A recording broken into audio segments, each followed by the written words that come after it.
estuvimos hablando de la secreción. La secreción en el tracto gastrointestinal se debe sobre todo al paso de líquido, de agua, secreción de agua, estoy queriendo decir, al paso de agua entre las células del epitelio, es decir, sobre todo al paso de agua paracelular. En el caso del tracto gastrointestinal, hacia el interior del tracto gastrointestinal. Este paso de agua se hace de forma pasiva para equilibrar el gradiente osmótico, es decir, que cuando la osmolaridad del tracto gastrointestinal es elevada dentro del interior del tracto, el agua pasa desde la zona intersticial hacia el interior del tracto por entre las células del epitelio. Esto puede pasar bien porque el contenido del tracto, por la comida que hemos ingerido, esa comida tenga partículas, una gran cantidad de partículas, es decir, una osmolaridad alta, y esto simplemente hace que pase el agua hacia el interior, o bien puede ser un mecanismo activo que no dependa de la osmolaridad del tracto, y esto se hace sobre todo, veíamos, por los canales de cloro. Los canales de cloro en la parte apical de la célula hacen que el cloro salga hacia la parte del tracto gastrointestinal. Esto hace que pase sodio, que es un ion positivo para equilibrar las cargas. Esto hace que aumente la osmolaridad. Y veíamos también que esta apertura del canal de cloro es una apertura que puede ser regulada. Es decir, que puede ser regulada por acción sobre receptores de esta misma célula epitelial, receptores que tiene en la membrana basal. Y estos receptores podrían ser receptores para neurotransmisores,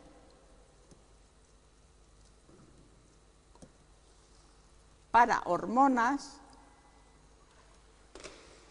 o para sustancias paracrinas.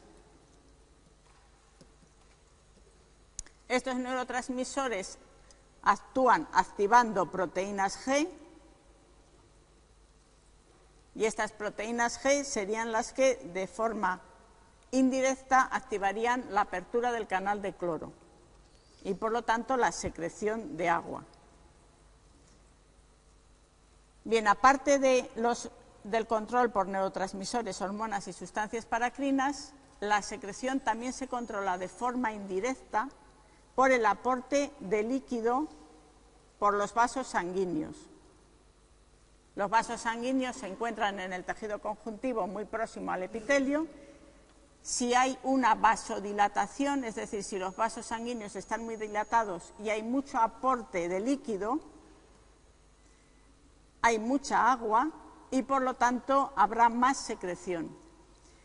Si por el contrario los vasos sanguíneos están comprimidos, es decir, hay una vasoconstricción de los vasos sanguíneos, hay menos aporte de líquido hacia el tejido conjuntivo y por lo tanto menos agua y por lo tanto eso hace que baje la secreción.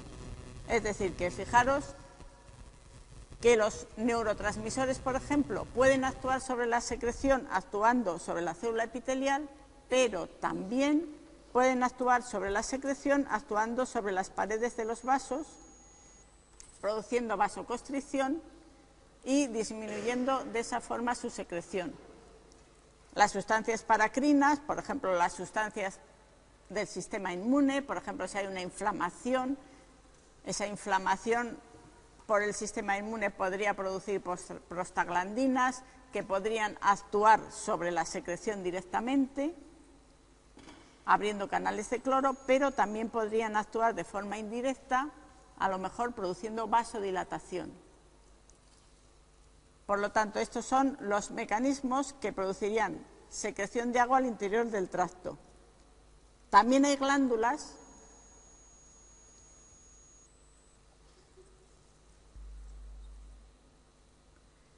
que no se encuentran, su epitelio no da hacia el tracto, sino que son glándulas internas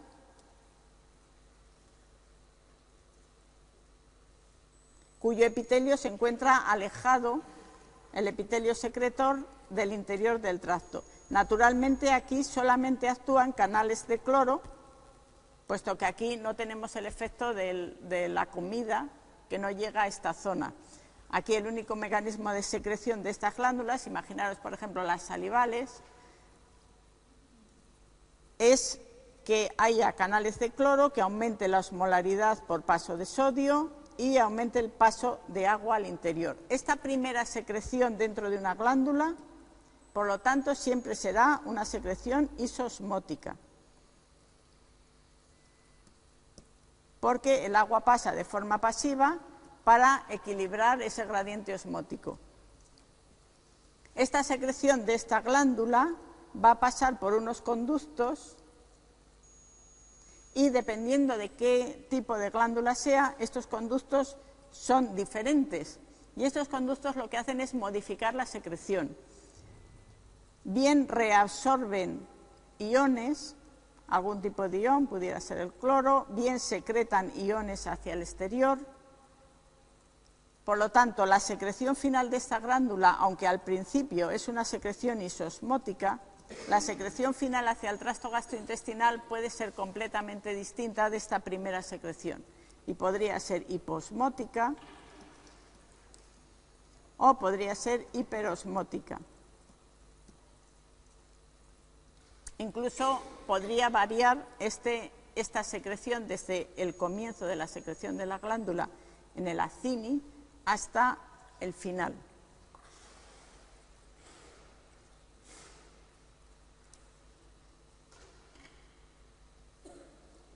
Bien, y esto sería en cuanto a la secreción.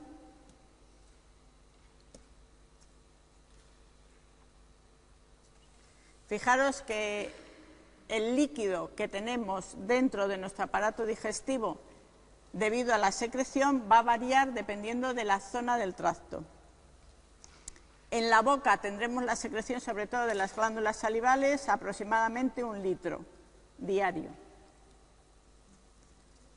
En el estómago aproximadamente 3 litros diarios, es decir, una secreción bastante grande. El estómago, que es el que contiene la mayor parte del bolo alimenticio que ponemos, hasta que es isosmótico, 3 litros de agua. Secreción de la bilis, aproximadamente 0,5 litros. Del jugo pancreático, aproximadamente 1 litro. Del intestino, entre el intestino delgado y el grueso, se secretan aproximadamente 2 litros diarios. A esto le sumamos que ingerimos aproximadamente 2 litros diarios de agua, entre lo que bebemos más lo que viene contenido en los alimentos, mientras que lo que nosotros excretamos del tracto gastrointestinal es aproximadamente 0,1 litros. Es decir, si nosotros hacemos la suma, veremos que tenemos aquí 1 litro más 3, bueno, aproximadamente, si no sumo mal, aproximadamente 9 litros de agua diarios, parte de ellos externos, pero la mayor parte de ellos que provienen de nuestro sistema sanguíneo, que los hemos secretado dentro. Como vosotros veis, en general, si no tenemos ningún trastorno especial, la excreción de líquido es pequeña. Por lo tanto, la gran parte de esta cantidad de líquido, nosotros la absorbemos. Y tenemos el siguiente proceso importante de nuestro tracto intestinal, que es la absorción de este líquido. Naturalmente, si nosotros no absorbiéramos este líquido, nosotros nos deshidrataríamos rápidamente.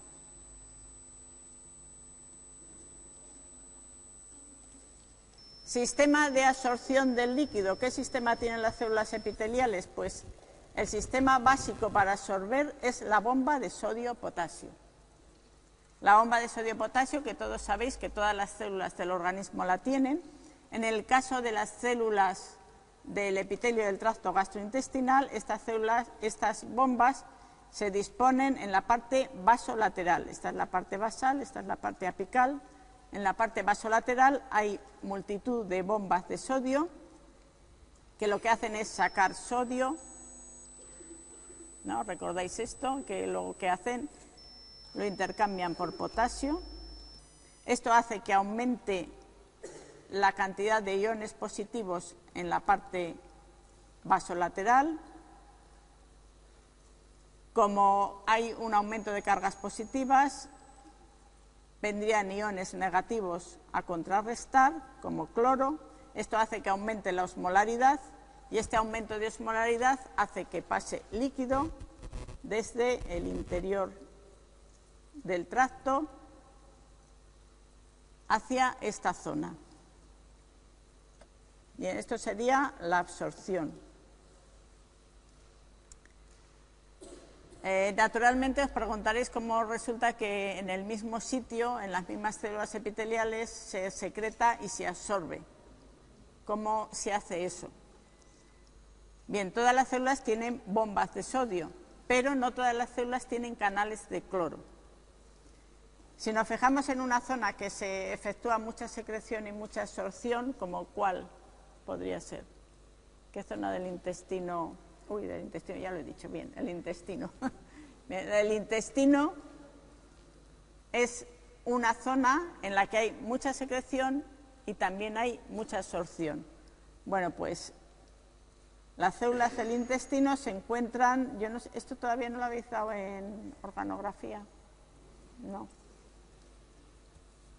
Tienen unos repliegues hacia el interior de la mucosa, como unas fositas, unas fosas en las que se encuentran tapizadas por células epiteliales. Esto sería la mucosa y submucosa. Y luego tienen unos repliegues, sobre todo en la zona intestinal, hacia la parte externa,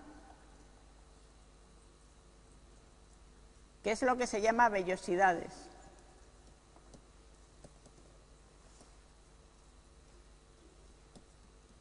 Esto sería el epitelio cúbico monoestratificado.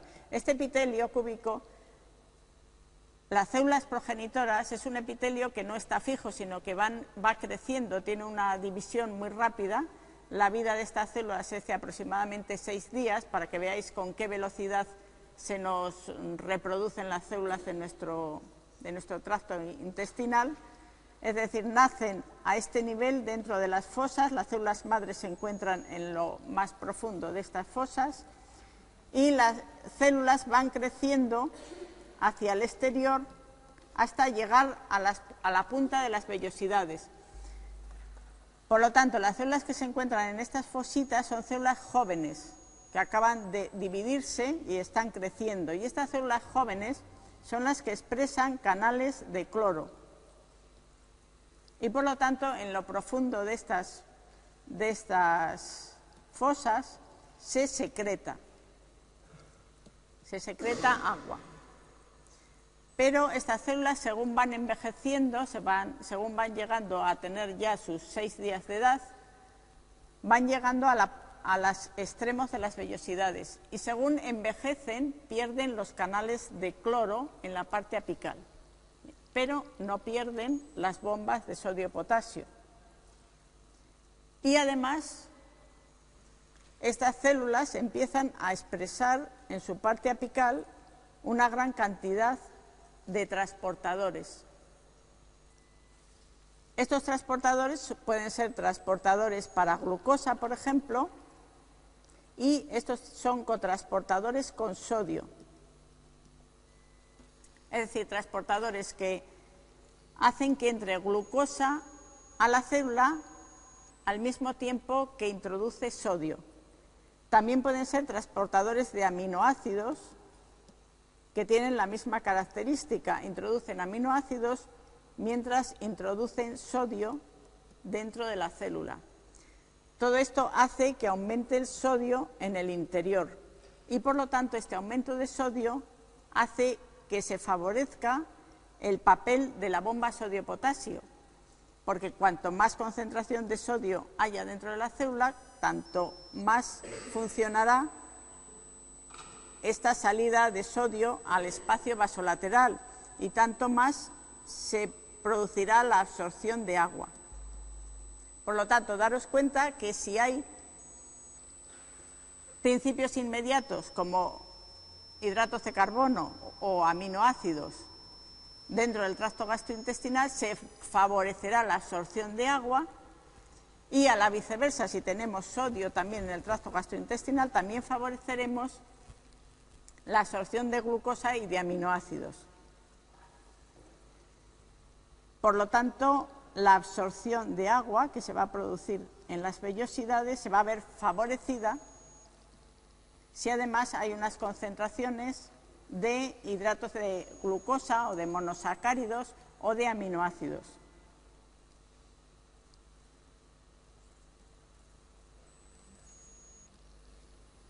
Si nos fijamos en qué sitios o en qué zonas del tracto gastrointestinal son más importantes para la absorción, fijaros que la zona más importante con diferencia para la absorción de agua es el intestino delgado, todo el intestino delgado.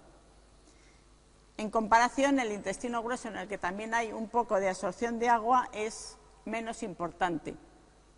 Daros cuenta que a veces tenéis la idea de que el intestino grueso es el más importante, porque a la hora de escribir las funciones del intestino grueso se dice la función más importante es la absorción de agua. Eso no quiere decir que el agua se absorba sobre todo en el intestino grueso, sino que el intestino grueso han decidido que esa es su función más importante. De ahí procede quizá el error muchas veces de pensar que la absorción se realiza ahí. La absorción de agua, sobre todo, se realiza en el intestino delgado. Lo que pasa es que como el intestino delgado tiene unas funciones también mucho más importantes de otro tipo, pues entonces queda un poco oculta esta función importantísima que es la absorción de agua.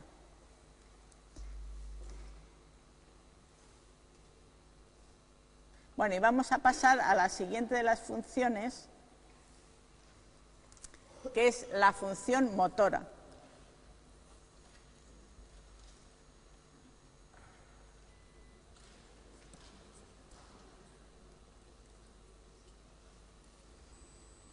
La función motora del tubo digestivo o del aparato digestivo se debe a músculo, sobre todo músculo liso. Sin embargo, el aparato digestivo tiene también algo de músculo esquelético. El músculo esquelético se encuentra en la boca, en la faringe y un poquito, muy poco, en la primera parte del esófago. Y luego se encuentra también, por último, en el extremo anal, solamente en un esfínter, que es el esfínter anal externo.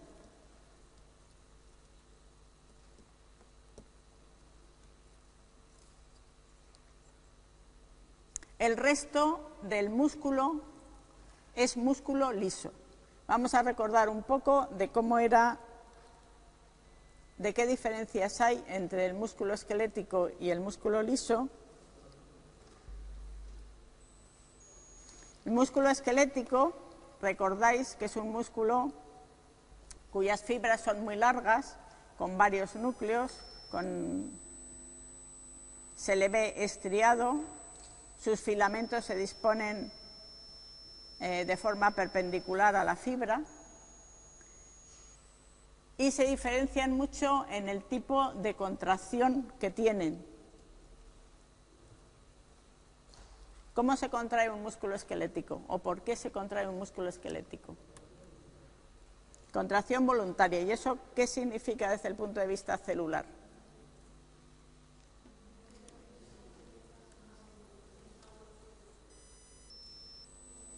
Una neurona inerva una fibra muscular y tiene una inervación muy clara, tiene una sinapsis muy especial, es una neurona que se encuentra situada en la médula o en el sistema nervioso central y la llamamos, no, la neurona, el nombre de la neurona. La placa motora es esta, sinapsis.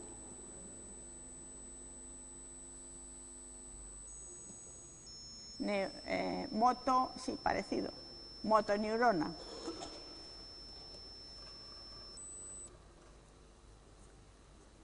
El neurotransmisor era acetilcolina.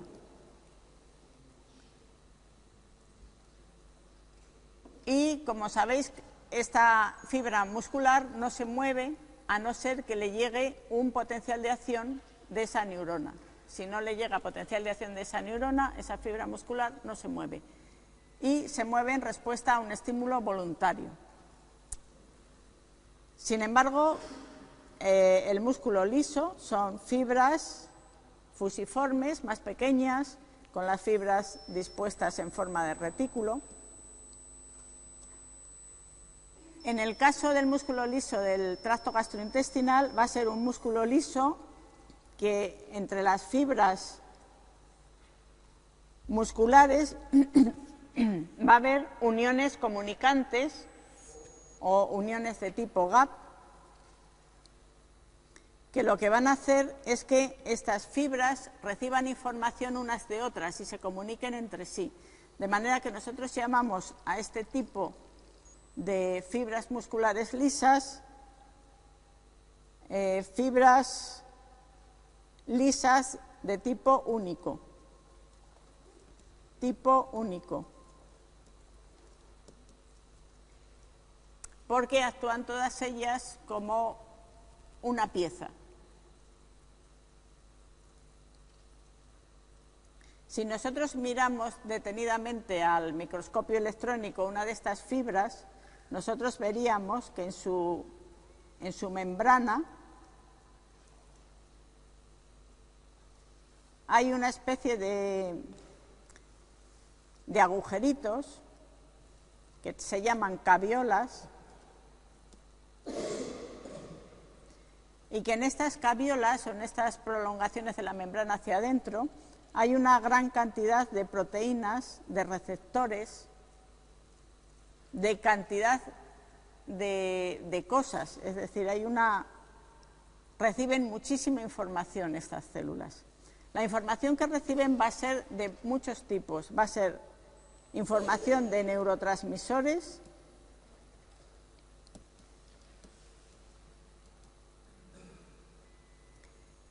va a ser información de hormonas y va a ser información de sustancias paracrinas.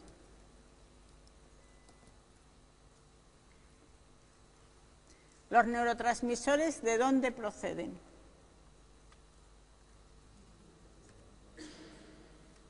De neuronas, alguien ha dicho por ahí seguramente. ¿Neuronas de qué sitio?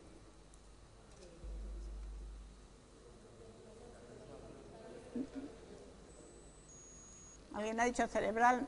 El cerebral está muy lejos, ¿eh?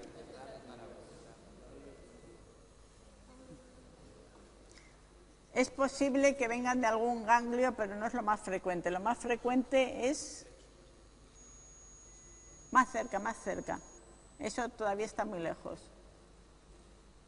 El sistema nervioso vegetativo se divide en sistema nervioso simpático, sistema nervioso parasimpático y entérico. Bien, el entérico, que no se os olvide, porque el entérico es el más importante ahora mismo y es el más abundante y el que tiene más probabilidades de mandar información a estas células del músculo liso. No es que no pueda venir también de un ganglio, como tú decías, de un ganglio simpático, pero es mucho menos frecuente.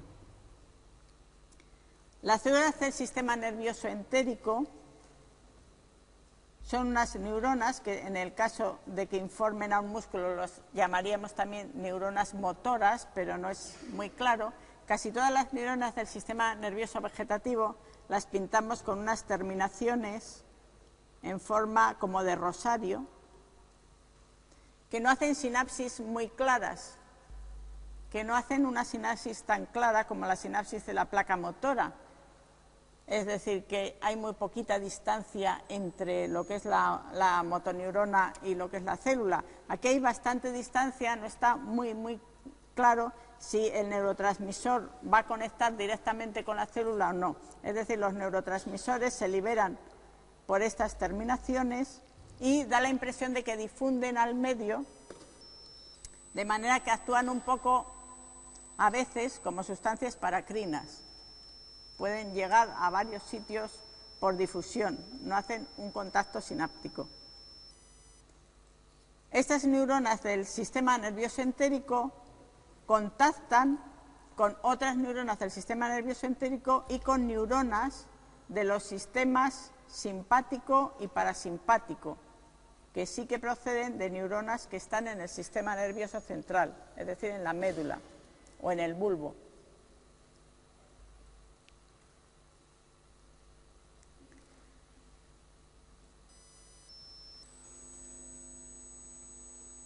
En cuanto al tipo de contracción que nosotros podemos ver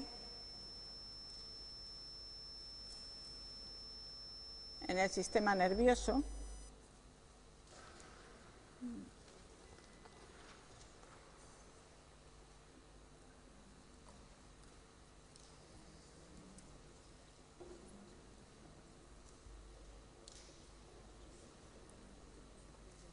podemos observar, en cuanto nosotros vemos una parte del tracto gastrointestinal, podemos observar este tipo de contracción.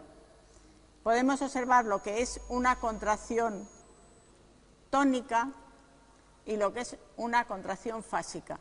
Una contracción tónica quiere decir que las células musculares lisas están contraídas, pero casi no observamos movimiento. No observamos movimiento, vemos simplemente que el tracto gastrointestinal está más estrecho en comparación con la relajación en la que el tracto gastrointestinal está más ancho, pero no observamos un movimiento claro, es una contracción tónica de duración en el tiempo más grande. Y sin embargo observamos también contracciones fásicas. Y las contracciones fásicas son en las que observamos movimiento. Y podemos ver dos tipos de contracciones fásicas. El peristaltismo, que es un movimiento que tiene un sentido, es decir, que se produce desde un punto y parece que se propaga en un cierto sentido. Este peristaltismo puede ser un peristaltismo oral-anal, que es el sentido normal que lleva la comida, desde la boca hasta el ano, o puede ser un antiperistaltismo, que puede ser en el otro sentido, en el sentido anal-oral. Es decir, en los dos sentidos puede existir el peristaltismo. Naturalmente, os dais cuenta de que el peristaltismo hace propagar el alimento. El otro tipo de contracción fásica es la segmentación. Y en la segmentación, que es lo que veis aquí, hay contracciones irregulares en una zona o en otra, como al azar, de manera que unas veces el alimento se mueve hacia un lado, otras veces hacia otro, de manera que el alimento en este tipo de contracción no progresa, sino que se mezcla o va hacia adelante y hacia atrás. Este tipo de movimiento de segmentación es ideal para la absorción, es decir, la absorción que necesita un tiempo y que necesita que el alimento se vaya moviendo y se vaya mezclando para que contacte bien con el epitelio. Justamente este movimiento es el ideal. El peristaltismo es un buen movimiento para hacer propagar el alimento en un cierto sentido. Bueno, vamos a ver si esto le encontramos un sentido desde el punto de vista celular. Todo este tipo de contracción, ¿a qué se debe? Se debe al sistema nervioso, se debe al sistema muscular, se debe al alimento. ¿A qué se debe este tipo?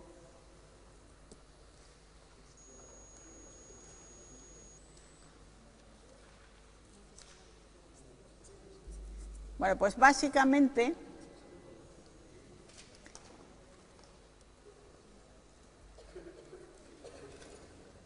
la célula muscular lisa es una célula autoexcitable. Autoexcitable, que quiere decir que hay células musculares lisas que tienen una propiedad muy parecida a las que tienen algunas de las células cardíacas que ya estudiabais el año pasado. Es decir, que, ¿qué les pasaba a las células autoexcitables? Que tenían un potencial muy inestable, un potencial de membrana que no era estable. Habitualmente, vosotros sabéis que las células, de cualquier tipo que sean, todas tienen un potencial interno negativo con respecto al exterior. Es decir, que si nosotros metemos un electrodo dentro de esta fibra muscular, nosotros notaremos al meterlo que el potencial de membrana es un potencial negativo, de menos, pues lo que queráis, ¿cuánto? 80, bueno, un poco menos, pero bueno, vamos, 80, venga, vamos a poner 80. 80 milivoltios, creo que no es tanta diferencia de potencial, pero vamos a poner que sea menos 80. Bien, este potencial de membrana, si la célula está inactiva, se mantiene negativo. Pero las células excitables, que ya sabéis que las células excitables son las neuronas y las células musculares, tienen la propiedad de que en determinados momentos cambia el potencial de membrana. Y estos cambios de potencial de membrana son los que van a producir lo que son las contracciones. Bien, pues esta célula, cuando se depolariza y llega a un cierto umbral, produce un potencial de acción y este potencial de acción hace que se contraiga la célula. Bien, en eso se parece a las células cardíacas, pero lo que no se parece a las células cardíacas es que esta depolarización que tienen estas células musculares lisas es una depolarización que, si nosotros la vemos, se repite cíclicamente en el tiempo. Bueno, en eso también se puede parecer, pero no llega al umbral. Esta depolarización que no llega al umbral se le llama ritmo eléctrico basal.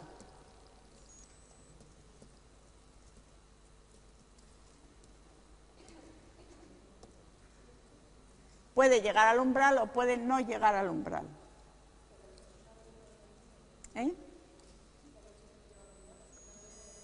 Esta depolarización existe siempre, aunque esta depolarización no siempre es una depolarización que llega al umbral y que produce un potencial de acción.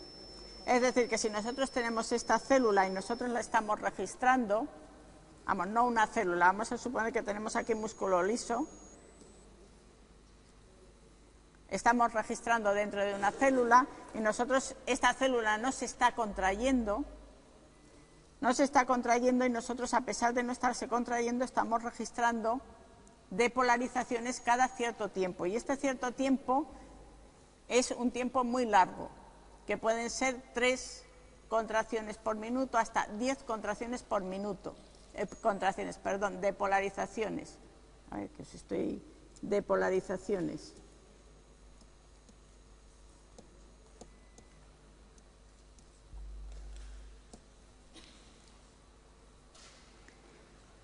Cuando estas depolarizaciones, por algún motivo, son capaces de depolarizarse más y llegar al umbral, se produce una contracción. Pero no siempre estas células se depolarizan de manera que llegan al umbral. ¿A qué se debe que se depolaricen y lleguen al umbral? Pues se debe a que tengan estímulos extras. Como estas células tienen muchos receptores de muchos tipos, si los receptores actúan sobre estas células y estas células se vuelven más sensibles, se abren más canales en ellas, estos canales hacen que se depolarice más y que lleguen al umbral.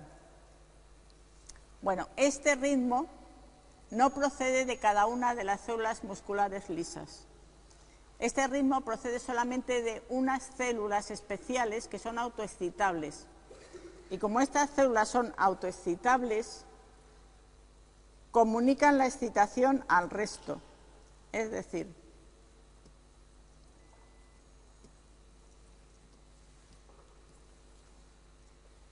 sabéis que las fibras musculares lisas se comunican por uniones de tipo gap.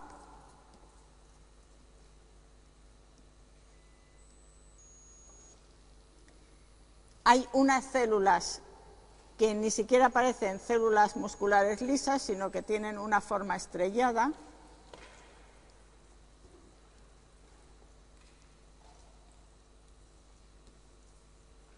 Y estas células se comunican también por uniones tipo gap con las fibras musculares. Estas células, que son las células de Cajal,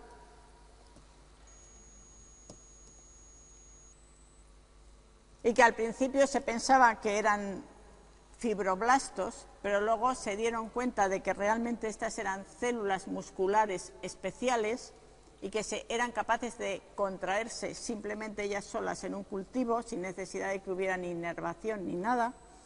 Estas células de Cajal son las que llevan el ritmo, son las que producen ese ritmo eléctrico basal. Lo transmiten al resto de las células musculares lisas por sus uniones comunicantes. Y las células musculares lisas se depolarizan al mismo ritmo que se depolarizan las células de Cajal, pero llegan al umbral o no llegan al umbral dependiendo de su estado. Quiere decir que si este ritmo eléctrico basal ha llegado a esta célula y esta célula le han llegado muchos neurotransmisores y se han abierto muchos canales, cuando esta depolarización llega a esta célula, se depolariza más, produce un potencial de acción. El potencial de acción hace que entre calcio en el interior de esta célula y se produce una contracción. Bien, ¿esto qué quiere decir? Pues quiere decir que si nosotros tenemos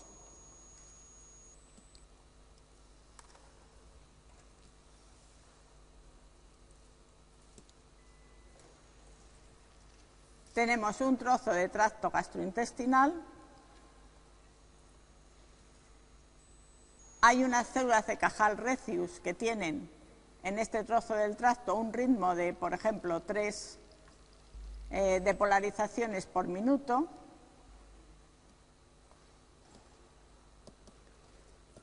Nosotros puede ser que en este tracto veamos contraerse este trozo 3 veces por minuto, pero nunca lo veremos contraerse más de 3 veces por minuto.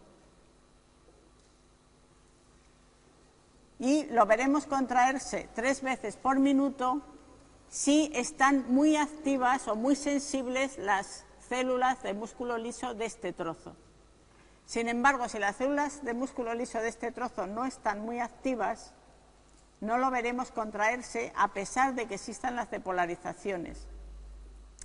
Con esto os quiero decir que el patrón motor del músculo liso del tracto gastrointestinal va a ser muy complejo.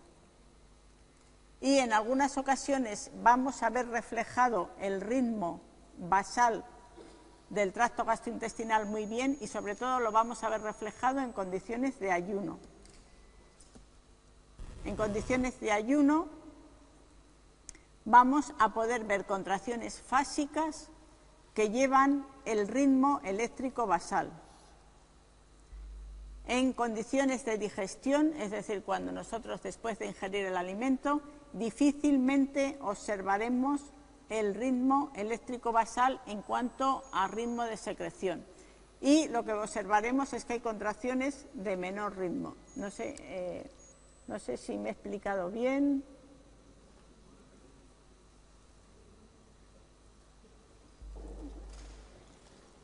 Bueno, puede que no me haya explicado bien porque también la cosa es un poco confusa. El ritmo eléctrico basal simplemente es una depolarización rítmica que tienen las células musculares lisas. Esa depolarización rítmica proviene de las células de Cajal recius.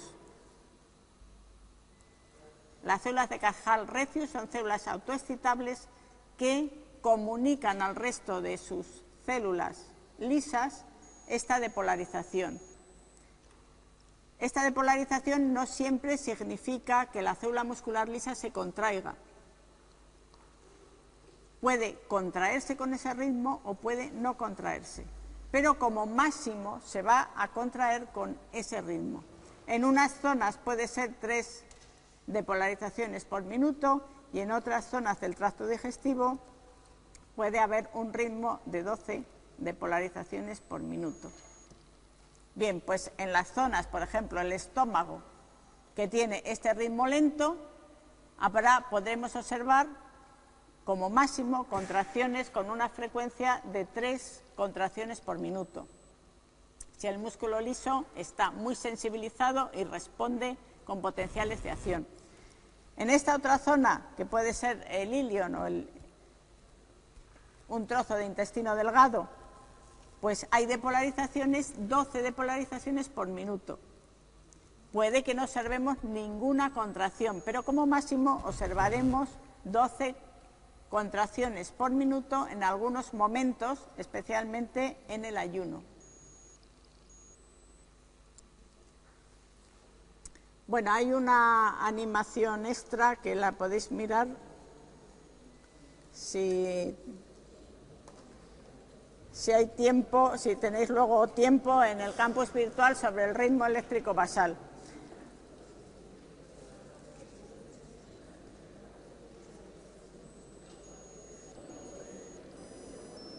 Bueno, y vamos a pasar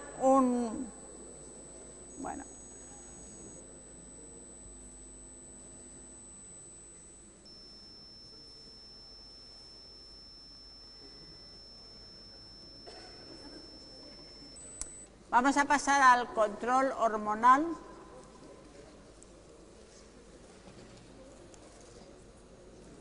El control hormonal del aparato digestivo viene dado por hormonas que se producen en el interior del tracto gastrointestinal y que van a actuar sobre los procesos digestivos.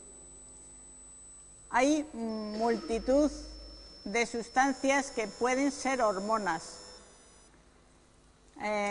Para considerar una sustancia hormona hay varios criterios que tiene que cumplir.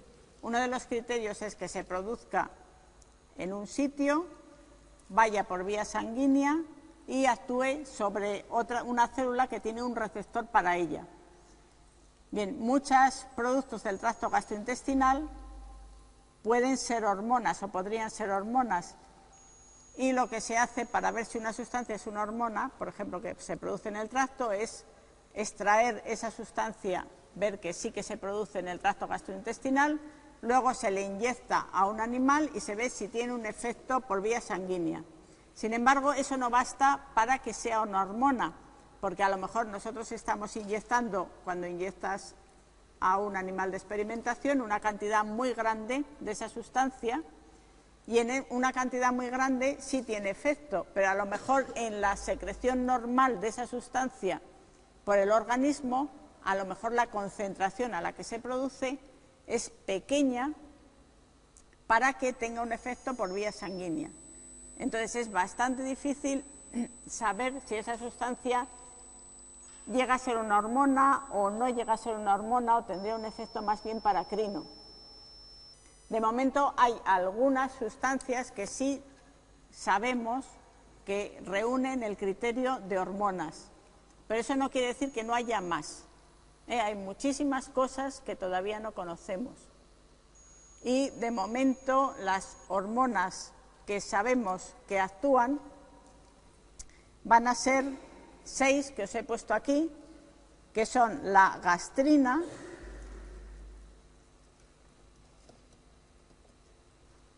casi todas ellas péptidos. La gastrina es un péptido que se produce en el estómago, en la parte del antro del estómago y en el duodeno.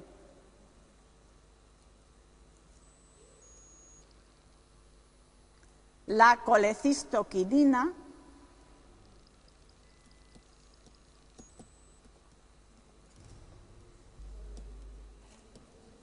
Bueno, la gastrina es una hormona que tiene un efecto sobre todo muy importante sobre la secreción del estómago, sobre la secreción ácida y sobre la secreción de pepsinógeno.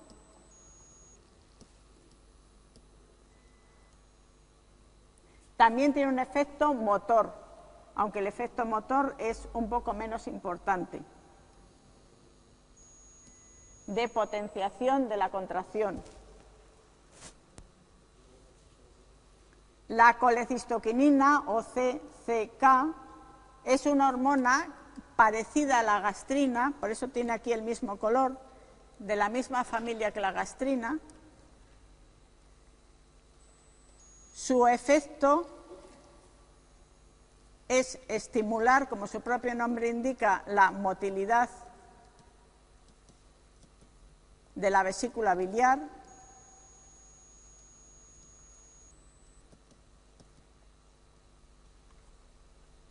y también estimular la secreción pancreática.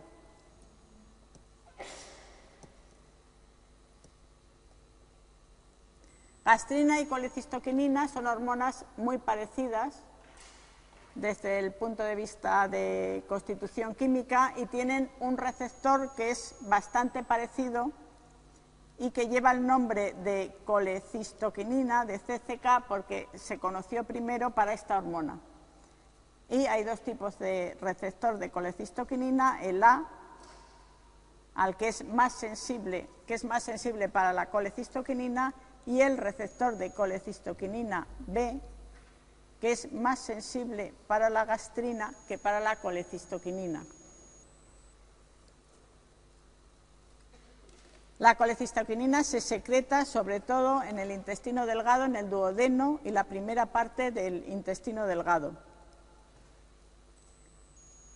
A continuación tenemos la secretina.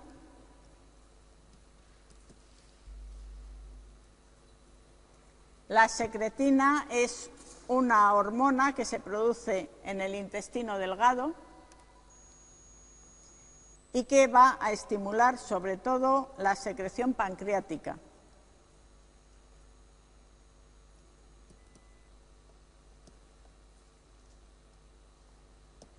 Y también la secreción líquida biliar.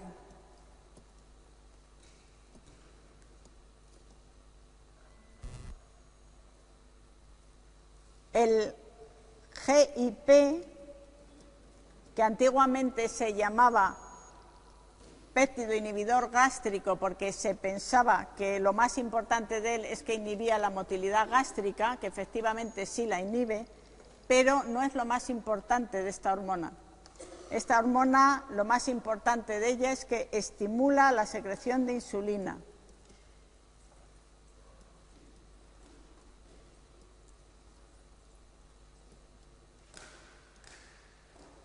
Y estimula la secreción de insulina siempre que haya glucosa en el interior.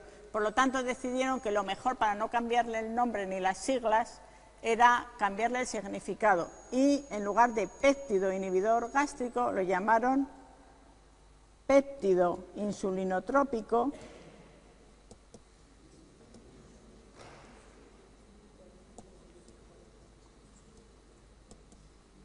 dependiente de glucosa. Fue ingenioso.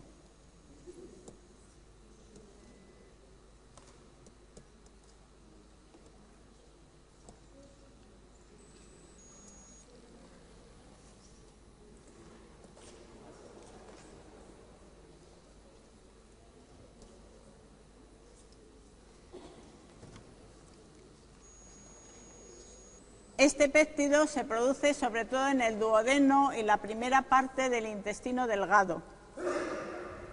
Y tenemos la siguiente de las hormonas, el GLP o GLP-1 o péptido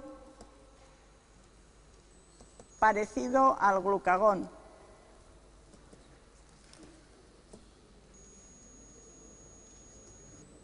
Esta hormona no estaba en los libros que tenéis, bueno, no sé, en el Verne Levy por lo menos no estaba incluida, pero la he incluido porque es una hormona que es ahora muy importante, sobre todo en el caso del seminario que tenéis. En ese caso del seminario ya os explicaré que justamente parece ser que los síntomas que tiene el pobre don Onofre tardíos de bajadas de glucosa se deben justamente a un aumento de esta hormona, que es el péptido parecido al glucagón. Y este péptido parecido al glucagón tiene la misma actividad que tiene el GIP, y es decir, que lo que hace es estimular la secreción de insulina en presencia de glucosa.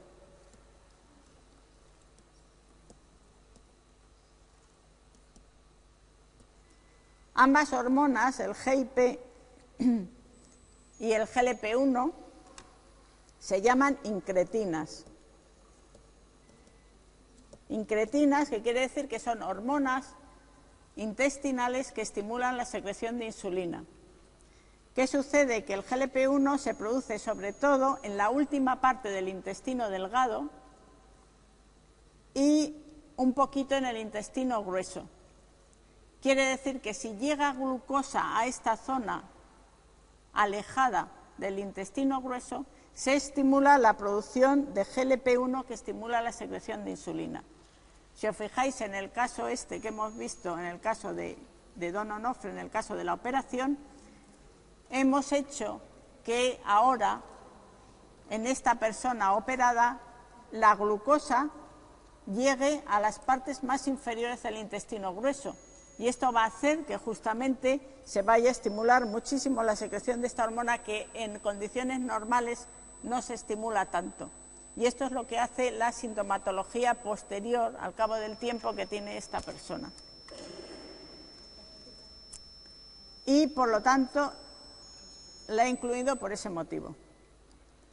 Por último tenemos la última de las hormonas,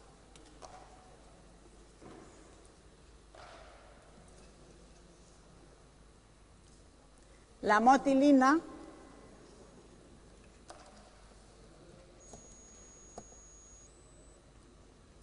que tiene un efecto sobre la motilidad, se produce en el intestino delgado y tiene una relación, hasta ahora que sepamos, de aumentar la motilidad en ayuno.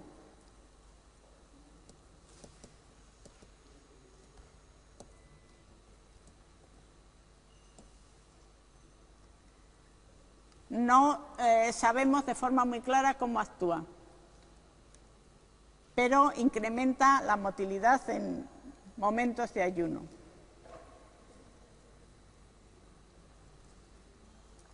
No sé si ya se... Bueno, ya se me ha hecho un poco tarde.